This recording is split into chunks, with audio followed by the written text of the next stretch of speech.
At first sight, they're small, fuzzy, and have the biggest black eyes. They can often be seen among beautiful flowers and can have yellow stripes, solid colors, and vary in size. They're beautiful, exotic insects, and if one thing is clear, is that our food chain is absolutely dependent on them. Hello everyone, and welcome to The Green Lab Coat. If you enjoy living a healthy lifestyle backed by science, make sure to subscribe for more videos. Also, don't forget to hit that like button to help the algorithm. Glad to see you here.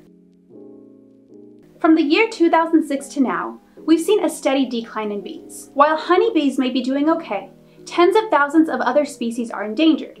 If we know anything about ecosystem, is that one insect usually doesn't work without the other. While honeybees have been managed and bred for years, the species of wild and native bees have been often left to fend for themselves. Movies and television has made us think of bees as social creatures, who live together in beehives and colonies.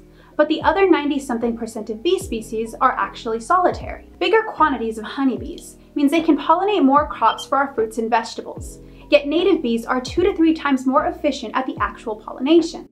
While it's true that fruits and vegetables can grow without this pollination, the yield just isn't the same. With an 8 billion human population, our food supply is more important than ever.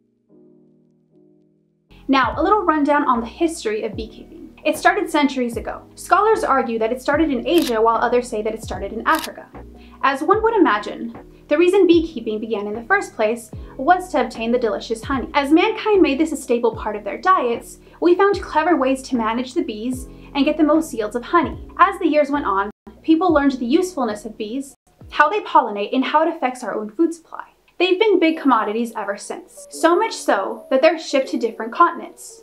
You see, a world without bees means a world with a lot less food. Therefore, when bees and their talents die off, well, the human race may die off as well. The first serious signs of bee decline started in 2006 with the honeybees, in Europe to be exact, where the great spread of colony collapse disorder first reared its ugly head. When beekeepers sent their bee colonies off to different locations and farms to help pollinate their crops, their beehives came back, but a great majority of the bees weren't in them. Honeybees leave their hives, but they always find their way back home. To ship off extremely healthy colonies to farmers and have them nearly all gone when returned was a paradox not even bee experts could explain. This had simply not happened before, at least not in the way it was happening at this time. Still, beekeepers in different parts of Europe were all experiencing the same thing. Some beekeepers reported losses of up to 90%. The industry of beekeeping is not one to be taken lightly. Anyone who argued that bees weren't taken care of properly was probably speaking too soon. If colonies die off due to poor health or conditions, there is no business. And keeping the queen healthy is especially important. So while beekeepers were going to great lengths to keep the bees healthy for business, providing exceptional diets and appropriate shelter, the mysterious vanishings only spread. As this affected the profits of beekeepers, it affected farmers even more, having to pay higher prices for less bees. Now, the shortage of honeybees made them even more valuable. In some cases, beekeepers were so in need of money that shipping beehives out to risky places, such as almond orchards in California, was an absolute necessity, which leads us to the possible cause of colony collapse disorder, or CCD. And this is none other than pesticides. Honeybees are the biggest pollinators of almond trees, and given that California produces them prolifically, pesticides are bound to be used. Now, bees use signals and scents to find their way back home. One theory is that the toxic chemicals and strong scents of pesticides change the transmitters in the bee's brain, making it harder to smell those traces and use their signals, hence getting lost in the process of finding their way back to the beehive. Colorado beekeeper Tom Theobald has battled for a greater understanding of the impact of these chemicals on bee health for many years. What has happened, I think, is that we've had new pesticides that have appeared on the market that haven't been properly evaluated independently to determine what impact they have on the bees. Given that pesticides were meant to target insects, one has to wonder why bees are still brought into the mix to help pollinate after the fact. It's a perfect example of not thinking about the bees. However, countries like France had already banned certain pesticides they thought were deadly long before CCD happened in 2006. Yet they continued to vanish after that. The answer wasn't very conclusive. However, it seemed there was no one single explanation. Experts do believe that because one bee can be contaminated with up to 20 pesticides, the interaction between pesticides could be a cause. While this was one theory as to why the vanishings could be happening, countless bee deaths rather than the vanishings, began to happen 2 years later. Given that vanishings and deaths were different, experts had new research to look into. When bee deaths began to occur in beehives that were once prosperous, it was eventually discovered that a deadly bee parasite was one of the perpetrators. Varroa mite is a parasite deadly to bees of all sorts and resistant to many chemicals, making it hard to kill. While it first originated in Asia, shipping bees worldwide has caused it to spread from country to country. Once one bee gets it, colonies will run rampant with the virus. Still, even though Varroa mite was more evident, bees dying and vanishings that were still happening were theorized to also be a result of weak bees because of failing to diversify the diet, climate change, and a stress due to being shipped worldwide. Now, commercial bees sent to commercial farms meant pollinating 1 to 2 crops. This isn't exactly ideal for optimal health. Second, beekeepers used to be able to predict when cold weather was coming.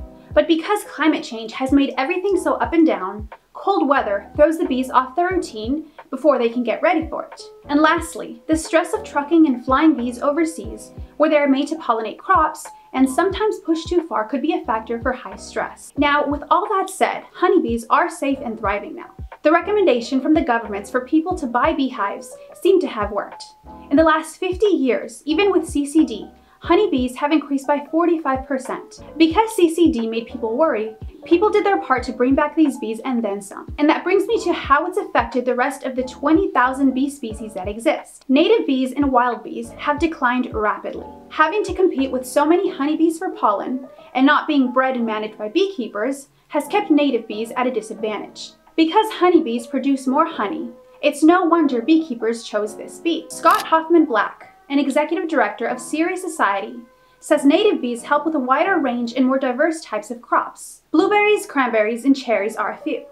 Now, according to the USGS.gov, quote, native bees pollinate more than 130 fruits and vegetables, unquote. So if a decline in native bees keeps happening, North America, where they're the preeminent pollinators, meaning there's less of them but they do it best, we'll see a serious food crisis. With almost 4,000 types of wild bees in North America, you would think this isn't the case. But risk of extinction for many is. Because many wild bees are smaller than honeybees, they're able to pollinate small flowering plants. Because native bees haven't been moved around or relocated, like the European honeybees, native bees are exceptional to their countries. Because they're picky about which flowers they'll pollinate, they'll only choose plants native to them. Now, for this reason, honeybees are viewed as general pollinators. They can pollinate just about any crop, but a lot of plants are connected to certain pollinators that may involve native bees only. Having multiple native pollinators visit one wildflower, for example, is ideal. This makes native bees especially skilled at pollinating flowers from their homeland, hence doing a better job than honeybees to help our food supply. And although honeybees started being shipped to essentially help food supplies around the world, it can take thousands of honeybees to pollinate certain crops, while it only takes hundreds of native bees. Native bees around the world suit their countries the best. Additionally, some of the plants native bees pollinate are used medicinally. Sangre de grado trees, for example, treats diabetes and infections. The achiote plant treats constipation, and native bees also make honey that fight off fungal growth. Now, people in tropic areas also use native honey for skin conditions, GI issues, upper respiratory infections, diabetes, and cancer. Now, farmer Heriberto Cordova says to top this off, native bees don't sting and are more docile, so they're better to raise. The honey his bees produce are also better quality. Since his bees live in the Amazon rainforest, the diversity in the bees' diets is remarkable. Likewise, this diversity is needed for all bees, and the resin that the bees extract from the dragon blood tree can also be medicinal. All in all, applying the ground with pesticides, failing to diversify plants, and chopping off hedgerows have caused a decline of bees by mankind. While we once trusted nature to do its job without thought, we now have to rely on beekeepers, environmentalists, and scientists to keep our food production going.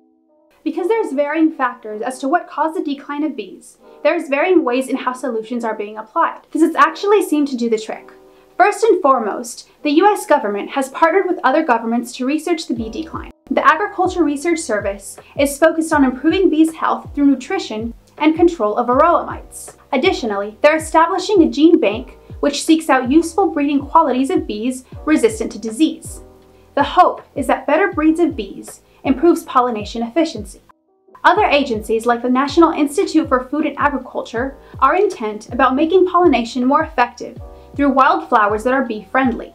To top this off, the U.S. Forest Service and Farm Service Agency have collaborated to create and restore thousands of acres just for pollinators. The best part is other entities are giving financial aid to landowners in order to make this happen.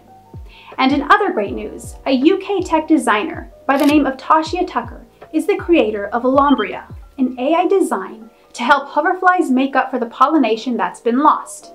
Now, flies make up only 30% of the world's pollination, but because this AI design helps flies stay more focused, with targeted signals and guides, flies are able to grab more pollen to transfer to another plant because they're known to get distracted, the reason for minimal pollination. While this method is still in the works, the native bee crisis is still ongoing. As stated earlier, 80 billion people have caused a food demand increase. For this, beekeepers of honeybees are arguing that we just don't have enough. But native bees should also be managed and bred like honeybees have been for thousands of years, at an ethical level, mind you, meaning no shipping of these bees should be allowed. Now, for regular citizens like you and me, there's also things that we can do. Number one is encourage green spaces. If you live in an urban area with little habitats that encourage insects, planting flowers that bees love with high nectar characteristics is an efficient way to go. With research, you can have different flowers all year round that come and go with the seasons. 2. Discourage the pesticide and insecticide industry. Purchasing organically grown food as much as possible is the way to go. Now, I want to be the first to say that I know this isn't always possible, as these foods do tend to get pricey. But if everyone did this with just 1 or 2 types of produce per week, I really think it would be helping the organic industry, giving them obviously a lot more money. Organic spray solutions are also the way to go. 3. Support local beekeepers. Purchasing local honey is one of the best ways to do this. The management of bees is needed to pollinate our crops, but local beekeepers also don't overwork the bees like commercial beekeepers do. 4. When you see a swarm of bees, inform the authorities. This is a good time to start a new colony, but only experienced beekeepers can do this. Number 5 is plant trees. Trees are a major contributor to nectar, pollen, and resins. Reversing deforestation is another reason for this. In the end, the choice is yours.